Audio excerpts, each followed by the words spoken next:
अस्सलाम वालेकुम, आप देख रहे हैं प्रोग्राम डिबेट न्यूज़ एनालिसिस और मैं हूं आपके साथ मुनीज़ा मोइन। नाजरीन, पाकिस्तान पीपल्स पार्टी के रहनुमाओं ने मीडिया से गुफ्तगू की है।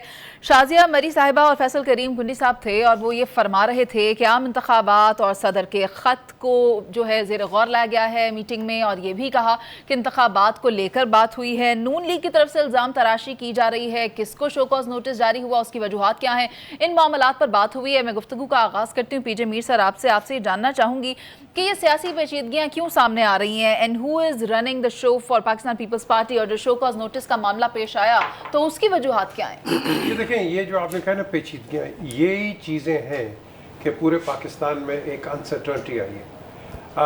पहले कह रहे थे कि इलेक्शन नहीं होंगे, फिर कहते हैं इलेक्शन होंगे। प्रेसिडेंट कहते हैं, पीपल्स पार्टी की मैं बात कर रहा हूँ, उनके प्रेसिडेंट कहते हैं नहीं इलेक्शन नहीं होने चाहिए। चेयरमैन जो हैं जरदारी साहब, इलेक्शन नहीं है क्योंकि इस वक्त हालात ठीक नहीं है। बिलावल कहते हैं इलेक्शन 90 डेज़ में होंगे, कॉन्स्टिट्यूशनली होंगे।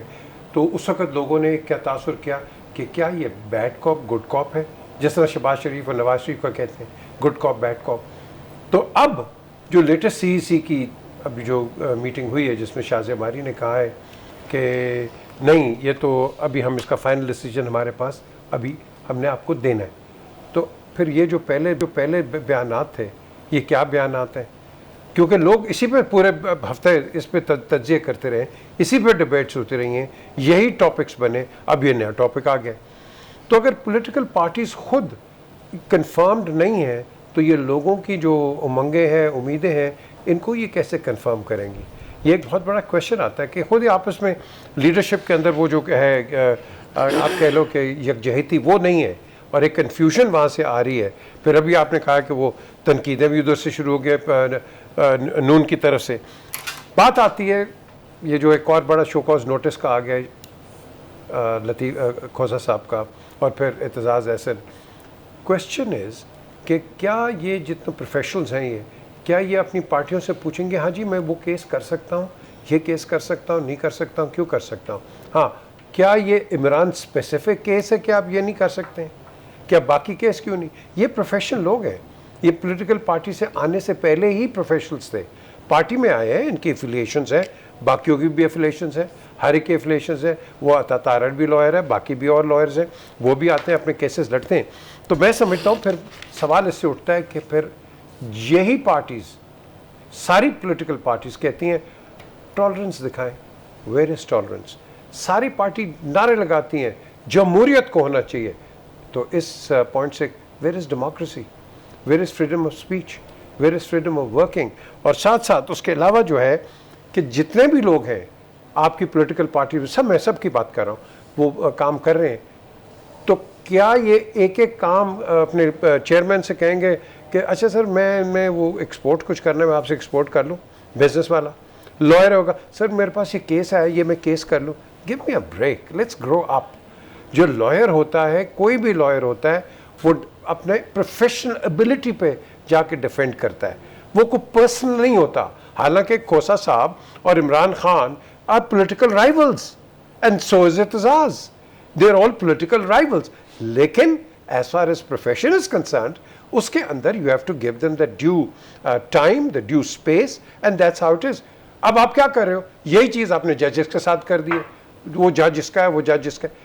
और भाई जजेस वर्क ऑन देयर ओन, लेकिन नहीं, ये बार बार ये जावेद बैठा हुआ है, ये बार बार यही शोर करता है क्या जी फैसले मेरी मर्जी के आने चाहिए, ये हर चीज़ मेरी मर्जी की होगी तो फिर मैं आपको एक्सेप्ट करूंगा?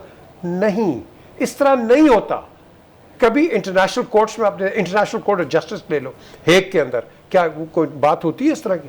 Nothing doing, they give your decision, get on with it. फिर उसके बाद इंटरनेशनल कोर्ट ऑफ जस्टिस ले लो, फिर आप इनकी ये ब्रिटिश क्राउन कोर्ट ले लो, हाई कोर्ट ले लो, और USA के अंदर भी ले लो, कोई बात ही नहीं करता, यू एक्सेप्ट। लेकिन हमने जुडिशरी का बेड़ा गर्क करके रख दिया है। ये माना जुडिशरी में बहुत गलतियां हुई हैं, माना, बट दैट डजंट मीन कि पूरे इदारे को ले जाओ। फौज में भी गलतियां हुई हैं, माना, लेकिन पूरी फौज को आप ये लोग के लेकर नो। एक्सट्रीमिज़म हमारी जो माइंड की है ना, इसको ख़त्म करें। तो यही आपका ये जवाब आता है मनीज़े कि यहाँ अनफॉर्चुनेटली बड़ी अनसर्टनिटी है और ये लोग मांग रहे हैं लेवल प्लेइंग फील्ड।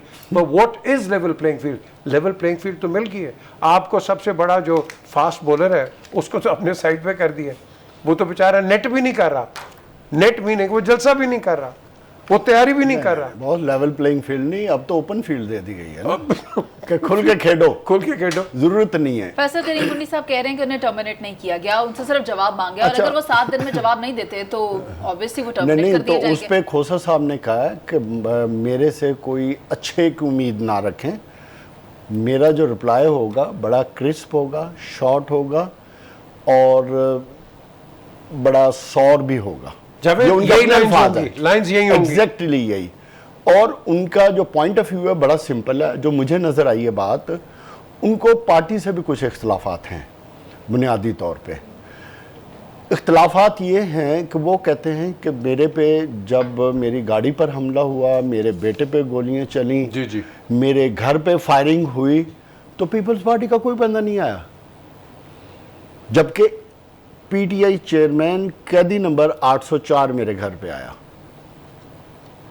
तो मैं उस चीज़ को ऑनर करूंगा, लेकिन इसके बावजूद वो कहते हैं कि मेरा कोई भी क्लाइंट है, अगर मेरी प्रोफेशनल फीस तय कर लेता है और मैं उसका केस चला सकता हूं तो मैं चलाऊंगा। मुझे कोई पॉलिटिकल पार्टी या कोई आइन उस चीज़ का पाबंद नहीं करता कि मैं ना करूं। बुनियादी तौर पे सर पीजे आपने जो बात की थी ना, मसला है पाकिस्तान की सियासत का, सियासी जमातों का, कि ये गवर्न होती हैं डिक्टेटरशिप के कानून के तहत। यहां कोई आईनी तौर पर या जमहूरियत के नाम पर कुछ नहीं होता। पॉलिटिकल कारपोरेट कंपनीज हैं, बिग बॉस की ख्वाहिश है शोकाज नोटिस इशू कर दो, तो उन्होंने फिर कहा है ना शॉर्ट स्वीट रिप्लाई मैं दूंगा, प्लीज़ मेरे से कोई अच्छे की उम्मीद ना रखो। और बुनियादी तौर पे उन्होंने फिर एक और बात कही, वो ये कहते हैं कि मैं फिर पीपल्स पार्टी से सवाल करता हूं कि जब आप पीडीएम ने आपको शो काज नोटिस दिया था तो आप तो रिप्लाई दिए बगैर ही निकल गए थे, तो मेरे से भी यही उम्मीद रखें। ये वो पार्टी है, खोसा साहब मेरा ख्याल है पिछले 50-55 साल से जब से हमने होश संभाला है, खोसा साहब को पीपल्स पार्टी में ही देखा है। अच्छा, एक और मुझे वजह समझ आती है कि इन इख्तलाफात की, एक तो पीटीआई चेयरमैन की वजह हो गई। मैं ये समझता हूँ कि पिछले कुछ अरसे से सरदार जुल्फ़िकार अली खोसा और एतजाज़ एहसन को पीपल्स पार्टी में पॉलिटिकली इररेलेवेंट समझा जा रहा था और वो समझ रहे थे। और उसका नतीजा आप ये देखें कि जब ये 16-17 महीने की हुकूमत थी कोलिशन गवर्नमेंट की, तो इन दोनों को कहीं सलाम दुआ में भी, डिस्कशन में भी, मशवरों में भी, किसी पॉलिसी मेकिंग में भी किसी जगह नहीं रखा गया।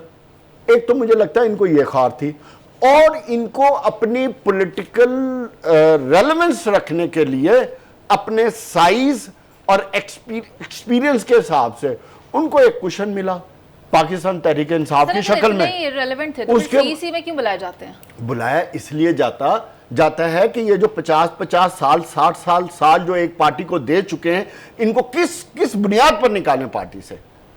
जो मेंबर बन चुके हैं वो तो देखो, ये वो लोग हैं जो जमहूरी पार्टियों में, जो एक हम पाकिस्तान पीपल्स पार्टी के बारे में बात करते थे ना कि इसकी जमहूरी रवायात हैं कि ये अपनी पार्टी में बोलने का हक देती है हर पॉलिटिकल लीडर को इख्तलाफ करने का। देखो, आप इख्तलाफे राय अगर सियासी जमातों में इस तरह खत्म करोगे तो फिर इन सियासी जमातों को मैं समझता हूं कि अपनी पार्टियों को खत्म कर देते हैं। Don't expect democracy. फिर जमहूरियत का नाम क्यों लेते हैं आप? यही वजूहात हैं जिसकी वजह से सियासी जमातें भी बदनाम हो रही हैं, जमहूरियत भी बदनाम हो रही है, और उसका खमियाजा पाकिस्तान की कौम भुगत रही है। यह है बदकिस्मती पाकिस्तान की।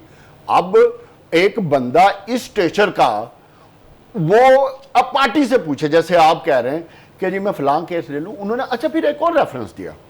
उन्होंने कहा कि जनाब अली लियाकत बलोच मेरे पास आए थे, ये रेफरेंस उन्होंने बात की है कि लियाकत बलोच मेरे पास आए थे कराची के लोकल बॉडीज इलेक्शन में कि हमारा केस लड़ें कि हमारे साथ ज्यादती हुई है, पीपल्स पार्टी ने धांधली की है। तो मैंने उनको कहा कि आप तो डायरेक्टली मुझे कह रहे हो कि मैं अपनी ही पार्टी के खिलाफ खड़ा हो जाऊं, तो I will not do that. So बुनियादी तौर पे मैं ये समझता हूँ कि खोसा साहब भी अब खुल के आ गए, उन्होंने भी ओपन कर दिया, भाई who are you to ask me one, and if you want me कि तुम मुझे पार्टी से निकालो, मैं पार्टी से निकलने को तैयार हूं। अच्छा, आपने बड़ी इंटरेस्टिंग बात की कि सीईसी में क्या होता है। उन्हीं से सीईसी जो है ना, वो सीईसी डिस्कस करती है, central executive committee CEC discuss करती है, सीईसी चीफ इलेक्शन कमिश्नर ये सीईसी को करते हैं। तो वो कर रहे हैं ना, सर, लेकिन आज की सीईसी के अंदर तो ये बात भी हुई कि हमने नहीं के साथ डील करेंगे या नहीं करेंगे। तो अब आप मुझे डील करेंगे नहीं करेंगे, मैं फिर कहता हूँ वो जो आपके करोड़ों लोग बैठे हैं, हर पार्टी के सपोर्ट है, उनकी क्या परवाह, उनका क्या कसूर है? ये कसूर उनका ये है कि इस मुल्क के अंदर ये पॉलिटिकल कॉर्पोरेट कंपनीज का जो एक वो क्या कहते हैं कब्जा है, उस कब्जे के अगेंस्ट खड़े नहीं होते अपने राइट्स के लिए। ठीक है, लेकिन पीजे सर जो आप बात करें कि सीईसी में सीईसी डिस्कस होती है, तो बात ये भी हुई, उन्होंने कहा कि इंतखाबात जल्दी चाहती है पाकिस्तान पीपल्स पार्टी, उसको जल्दी अनाउंस किया जाए। और जहाँ तक रही लतीफ़ खोसा साहब की बात, तो उनका मौक़िफ़ तो सामने आ गया है, लेकिन पार्टी का मौक़िफ़ ये है कि अगर वो जवाब नहीं देंगे तो उनकी रुकनीत मुअत्तल कर दी जाएगी। अभी चलते हैं एक ब्रेक पर, जिसके बाद वापस आएंगे और बात करेंगे। एक इत्तेहाद बन रहा है पाकिस्तान पीपल्स पार्टी के खिलाफ, उस पर आप साथ रहिए।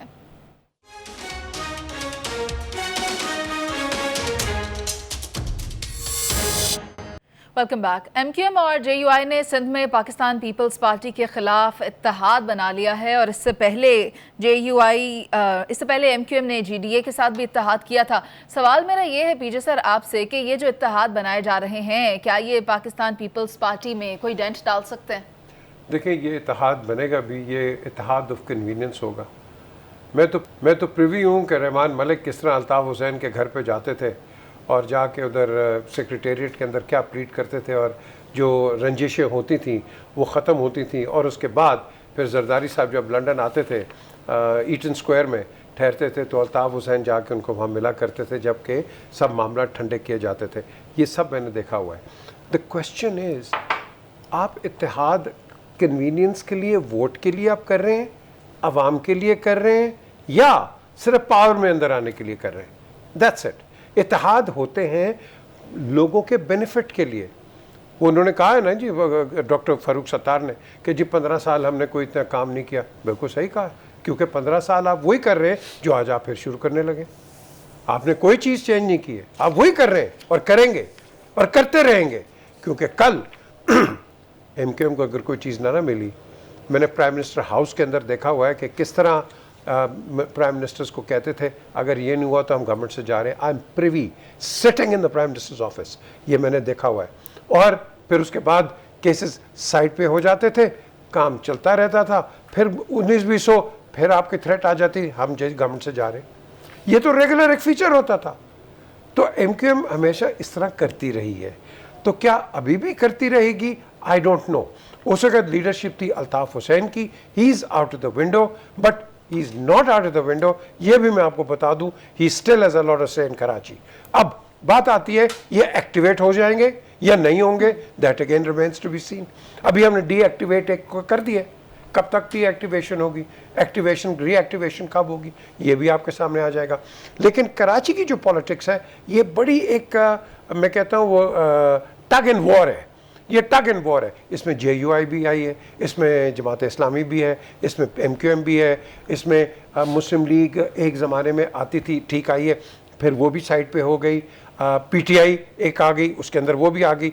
अब जो प्लेइंग फील्ड है इस वक्त right this moment is MQM and Peoples Party. अब दोनों इसको इनकैश करने की कोशिश करेंगे, लेकिन लोगों का क्या फ़ायदा है? कराची में पानी पीने को नहीं मिल रहा, गंदा पानी मिल रहा है, लियारी रिवर गंदा पानी समुंदर के अंदर जा रहा है, सरिंजेस आपको समुंदर पे मिल रही हैं, बिल्डिंग्स आपकी गिर रही हैं, प्लानिंग परमिशन कोई नहीं है, फ्लड्स आपके आ जाते हैं, बच्चे गटरों में डूब जाते हैं। तो हम किस पॉलिटिक्स की बात कर रहे हैं? किस पॉलिटिक्स की बात कर रहे हैं? कराची में जाएं, आपको स्मेल आती है, क्योंकि आपका सीवरेज सिस्टम अंग्रेज़ के ज़माने का अभी तक उसको आपने ठीक नहीं किया। ये थोड़ा किया था, आप क्रेडिट दें मुस्तफ़ा कमाल को जब वो बना था, लेकिन उससे पहले नेमतुल्लाह को भी आप क्रेडिट दें, उसने भी बड़ा काम किया था। काम सब ने किया, लेकिन हम पीसेस के अंदर करते।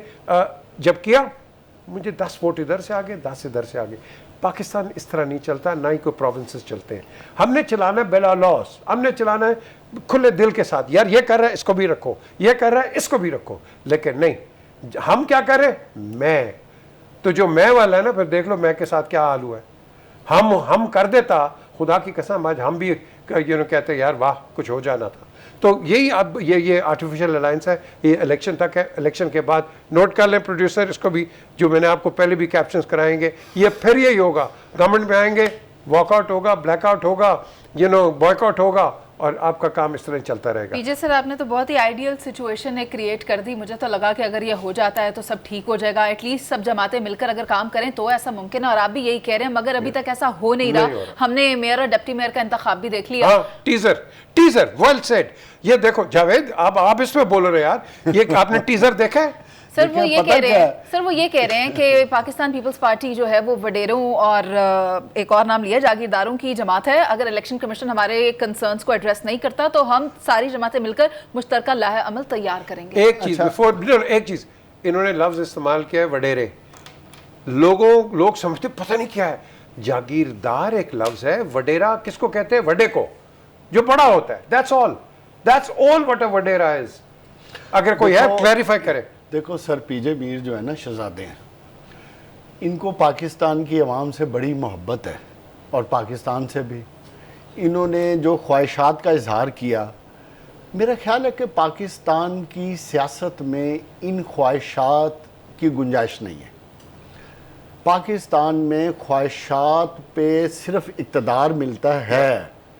काश ये इक़्तिदार अवाम के ज़रिए आता, अवाम की सर्विस के ज़रिए आता, अवाम की खिदमत के ज़रिए आता, तो शायद कोई आपकी ख्वाहिश पूरी हो जाती। लेकिन बदकिस्मती है, पाकिस्तान पीपल्स पार्टी का सिंध की सियासत पे जितना स्ट्रॉन्ग कंट्रोल है, मैं ये समझता हूँ कि उस कंट्रोल को अगर किसी ने चैलेंज करना था, वो पाकिस्तान तहरीक इंसाफ थी। वो कैदी नंबर 804 था, जिसको पिंजरे में बंद करके ताला लगा के चाबी को कराची के ही समुद्र में फेंक दिया। तो पीछे एक स्पेस क्रिएट हो गई ना। अब उस स्पेस को फिल करने के लिए जमात इस्लामी भी मैदान में है। उस स्पेस को फिल करने के लिए मौलाना फजलुर रहमान ने जिस तरह बयान दिया कि हम सब के साथ मिलकर अलायंस बनाएंगे पीपल्स पार्टी के खिलाफ, बना के देख लो। लेकिन पीपल्स पार्टी की पॉलिटिक्स का एक खासा है। पहला खासा ये है कि वो जब हुकूमत में होते हैं तो जो लोग उस वक़्त स्ट्रॉन्ग अपोजिशन में स्ट्रॉन्ग होते हैं, विनिंग हॉर्सेस होते हैं, वो कोशिश करके अपनी पार्टी में ले आते हैं, एडजस्ट कर लेते हैं। हाँ, जैसे इस्माइल राहू साहब है, उनको वज़ीर बना दिया, शराजी ख़ानदान से ले लिया, ठीक है। फिर उसके बाद महर ख़ानदान से लोगों को ले लिया। तो आप आज जुल्फ़कार मिर्ज़ा भी कहीं आपको नज़र नहीं आ रहा, जुबैदा जलाल भी खामोश बैठी है। तो कौन सी जीडी है जो पीपल्स पार्टी को चैलेंज करेगी? अब आ जाए कराची हैदराबाद की पॉलिटिक्स पे। कराची में उन्होंने ताकत के जोर पे अपना मेयर बनाया, कोई रोक सका नहीं। क्यों? कितनी कोशिशें की गई, केस आगे लेकर गए। ये है बिल्कुल परफेक्ट एक नमूना है पाकिस्तान की सियासत का, कि पाकिस्तान में सियासत कैसे की जाती है। ताकतवर या ख़ास हलकों को ऑन बोर्ड रखो, फिर मनमानी करके जैसे मर्जी इक़्तिदार में आ जाओ, और वही हुआ। यानी अनबीटेबल है पाकिस्तान पीपल्स पार्टी। मुझे आज की तारीख में अनबीटेबल ही नज़र आएगी, क्योंकि ये सारी नूरा कुश्ती हैं। इनके अगर पल्ले कुछ होता तो ये सिंध में माजी में भी कुछ कर चुके होते। एमक्यूएम है, एमक्यूएम का कोई लीडर ही नहीं है, कोई सिर पैर ही नहीं है, ना कोई परफॉर्मेंस है। इन्होंने हमेशा अपनी ज़ाती ख्वाहिशात की और अपने बेनिफिट्स की सियासत की है। उन्होंने तो कराची की कभी सियासत नहीं की। इसलिए जब पाकिस्तान तहरीक इंसाफ आई तो एमक्यूएम आउट हो गई।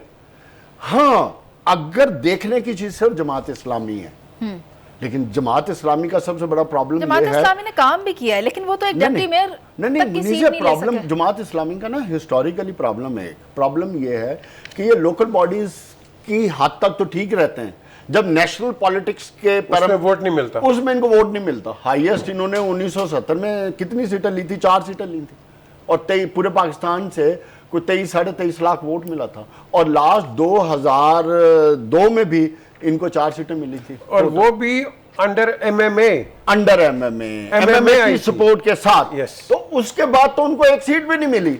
अब देखने की चीज क्या है कि जो पीटीआई के बाद जो वैक्यूम क्रिएट हुआ है, क्योंकि उनको तो मुझे लगता है कंपेन करने की भी शायद इजाजत ना मिले, उनको तो शायद जो वो नॉमिनेशंस भी कम ही फाइल हों उनकी, तो फिर वो जो स्पेस क्रिएट होगी, मैं ये समझता हूं हाफिज नईमुर रहमान पर डिपेंड करता है कि वो कितनी एक्टिवली कराची और हैदराबाद में अवाम के साथ कनेक्ट होकर उसको वोट को नेशनल लेवल पर टर्न करने में कामयाब हो जाते हैं। एक्चुअली ये है, लेकिन एट द सेम टाइम आपने देखा कि पीपल्स पार्टी भी पहली दफा कराची में, मेरे ख्याल 3 सीटें उनकी इस वक्त 3 या 4 हैं। अच्छा। ठीक है, और वो बड़ा स्ट्रांगली कराची में ताकत के जोर पे आना चाहते हैं और वोट के जोर पे भी। तो अब ये आने वाला वक्त बताएगा, लेकिन पाकिस्तान की एक सियासत का ना सबसे एक बड़ी खूबसूरत चीज़ है जो मैंने ओवर पीरियड ऑफ टाइम, आप मुझे दुरुस्त करिएगा सर, कि इधर आपकी असेसमेंट प्रेडिक्शन हफ्ते से ज्यादा की नहीं होती है। नहीं, ये जिस हफ्ते तरह बाद हाँ। कहानी कुछ और ही निकल आती है।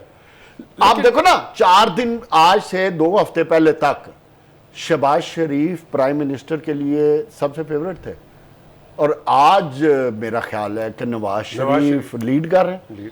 ये है पाकिस्तान की सियासत की खूबसूरती। अच्छा, एक और खूबसूरती मैं आपको बताता हूँ कि जो मैं फील करता हूँ, ये अलायंसेस जितने मर्जी हो जाए, जो ट्रेंड बाजार में नजर आ रहा है, मार्केट में नजर आ रहा है, वो है पीटीआई की सपोर्ट। बिल्कुल सही बात और है। पीटीआई की सपोर्ट और जो पीटीआई के जो मेंबर्स हैं, अगर वो उनको इत्तेहादी कोई भी ले जाएगा, वो वहां जीतेंगे। लेकिन उसमें 2 चीजें देखने की चीज है ना, कि उस वक्त कैदी नंबर 804 अवाम को क्या मैसेज देता है, एक, और दूसरा देखने की चीज ये होगी, वही जो पाकिस्तान की सियासत का एक कांस्टेंट फैक्टर है, कबूलियत। कबूलियत का भी तो एलिमेंट है ना, जो सबसे परमानेंट एलिमेंट 1947 से ऑनवर्ड, तो वो फैक्टर भी काम एक ब्रेक का कहा जा रहा है, लेकिन बात ये है कि जितने भी अलायंस बन जाएं, MQM हो, JUI हो, PMLN हो, और ये सब मिलकर भी अगर पाकिस्तान पीपल्स पार्टी के अगेंस्ट आ जाएं तो क्या होता है। बात तो ये है कि अगर मैंडेट का एहतराम किया जाए और जो फैसला है उसे कबूल किया जाए, क्योंकि जमहूरियत में तो यही होता है। अभी चलते हैं एक ब्रेक में, जिसके बाद वापस आएंगे और बात करेंगे अफगान ट्रांजिट ट्रेड के हवाले से। आप साथ रहिए।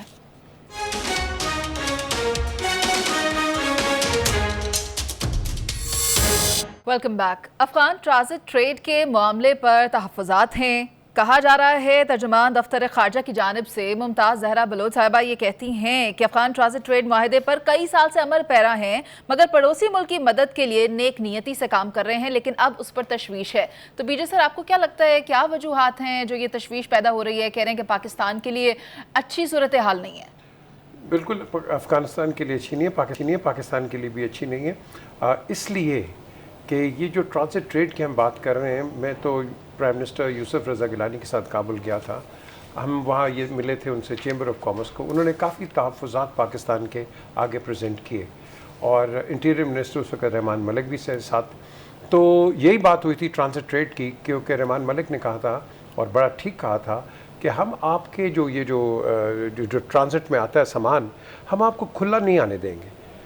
5% हमने कहा था कि कराची पोर्ट पे 5% आपकी सर्च होगी, और उसके बाद उन्होंने कहा नहीं जी, आप 5% नहीं कर रहे, आप 50 से ज़्यादा कर रहे हैं। इस पे एक डिबेट वहाँ शुरू हो गई। खैर, बहरहाल इंडिया से भी उनका ट्रेड आ रहा था, वाघा बॉर्डर से भी आता है। उन्होंने कहा था कि यहाँ से भी हमें प्रॉब्लम है, हमें नहीं पता कि, क्योंकि हमें जो रिपोर्ट्स मिली हैं कि आर्म्स एंड एम्यूनिशन इसके थ्रू ट्रांजिट ट्रेड के जा रहा है। ये बहुत बड़ा एक इल्ज़ाम था। इस पर भी डिबेट्स हुई, डिस्कशंस हुई, क्योंकि हमने तो यही करना है, हमने तो फैसिलिटेट करना है अफ़गानिस्तान को।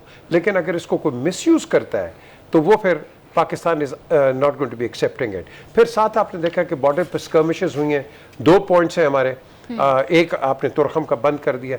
अब सबसे बड़ा जो इस वक्त right now as I speak जो नुकसान हो रहा है, वो पेरिशेबल आइटम्स हैं, जो कि ट्रक्स खड़े हुए हैं तुरखम के साइड पे, and they can not go into Afghanistan, और वो सब ख़राब हो जाएंगी। उनकी सेल बाय डेट होती है, और आप कह लो कि एक लाइफ लाइन होती है। अब इसको हम कितनी जल्दी इसको रिमूव करें, I think that depends on our diplomacy. अब हमारे फॉरेन ऑफिस के बड़े रिजर्वेशंस हैं, अगर उनके हैं तो भाई हमारे साथ आके बैठ के बात करो, क्योंकि हम एक चीज़ एक्सेप्ट नहीं करेंगे, वो है क्रॉस बॉर्डर टेररिज्म। इंडिया हमें हर तरीके से लताड़ता है, कहते हैं क्रॉस बॉर्डर हम नहीं करते, करते वो हैं, यहाँ ये करते हैं, ब्लेम हम पे आता है। तो I think enough is enough.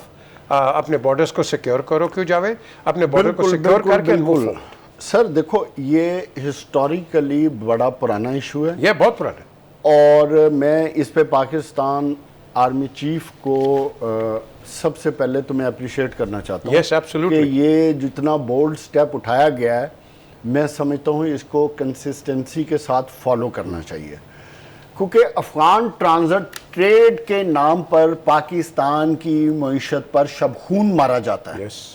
और स्पेशली 2021 अगस्त जब तालिबान आए, तो उसके बाद हमने अफगान भाइयों के लिए अपना रवैया ज़रा थोड़ा सा बड़ा मुस्बत और सॉफ्ट रखा। उसका नतीजा ये निकला कि हमारा जो अफगान ट्रांजिट ट्रेड के नाम पे 2 काम हुए। पहला काम ये हुआ कि जो कंटेनर्स आते थे अफगानिस्तान के लिए, उसमें से ऑलमोस्ट 40-50% कंटेनर्स उधर ही खाली हो जाते थे, पोर्ट पे ही। 4-5 दिन बाद वो वापस हो जाता था और सारा सामान पाकिस्तान में। तो पहला नुकसान क्या होता था कि पाकिस्तान को मिलियंस ऑफ डॉलर्स की ड्यूटी का लॉस हुआ। नंबर 1, पाकिस्तान की जो स्मॉल मीडियम इंडस्ट्री है उसको तबाह किया गया। अच्छा, कोई गलती से सामान चला भी गया, लेट्स से 40-50-60% कंटेनर चले गए।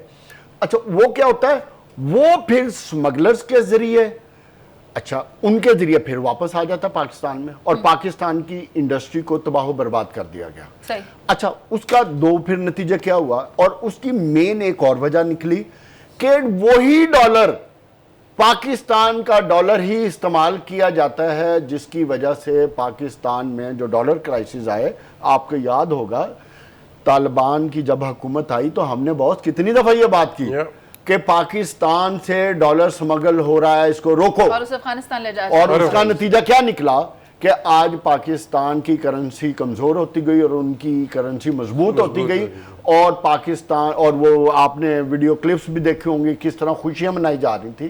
तो बुनियादी तौर पे यह हमारी अपनी नालायकी, कोताहियों की वजह से है। हमारे सॉफ्ट एटीट्यूड अफगान की तरफ था कि हमने उनको भाई समझ के ये सारा काम कर रहे थे। लेकिन अब मैं ये समझता हूं कि हमें अपने बॉर्डर्स को उस वक्त तक नहीं खोलना चाहिए जब तक इस मसले का देर पर हल न तलाश कर लिया जाए, क्योंकि 3 चीजें इंपॉर्टेंट है। पाकिस्तान में दहशत गर्दी भी जो वेपनाइजेशन हुई है, अमेरिकन के जाने के बाद सारा वेपन्स पाकिस्तान आया जो लेफ्ट ओवर था, उसकी वजह से आज हम उसके कॉन्सिक्वेंसेस भुगत रहे हैं। सर, दूसरी सूरत हाल साबोटाज हुई, आज भी एक धमाका मस्तूंग में 1 जुलाई में हुआ, फिर 1 मई में हुआ। अच्छा, वो तसलसल से हो रहे हैं। और दूसरी इंपॉर्टेंट चीज आपको पता है, $100 बिलियन की उधर नार्कोटिक्स होती है। सही। उसका रूट भी स्मगलिंग का रूट पाकिस्तान से, उनका एक्सपोर्ट, अच्छा उनका एक्सपोर्ट हो जाता। अब ये भी एक सबसे बड़ा हमारे लिए मसला है। और तीसरी इंपॉर्टेंट चीज जिसका मैंने पहले आपको बात किया कि हमारी स्मॉल मीडियम इंडस्ट्रीज पे जो शबखून है उसका असर आता है। सो बुनियादी तौर पे हम तालिबान या अफगान हुकूमत हमारी भाई है, हम उनके साथ चलना चाहते हैं, लेकिन असूलों की बुनियाद पर, किसी तरीक़ेकार की बुनियाद पर। हमें अफगानिस्तान के नाम पे जो नुकसानात होते हैं, चाहे दहशत गर्दी की शक्ल में, चाहे हमारी इंडस्ट्री को नुकसान होते हैं, चाहे ड्यूटी की शक्ल में, हमें अब इस पे कंप्रोमाइज नहीं करना चाहिए। जावेद, इसके साथ साथ आप अफगानिस्तान की बात कर रहे हैं, मैं चाइना के साथ भी ये कहूँगा कि ये करो, आप हमारे साथ तजारत करें, लेकिन यहाँ सेटअप करें इधर पाकिस्तान में। जो CPEC का बुनियादी जो ऑब्जेक्टिव था ना पाकिस्तान का, वो था कि स्पेशल इकोनॉमिक जोन बनाने।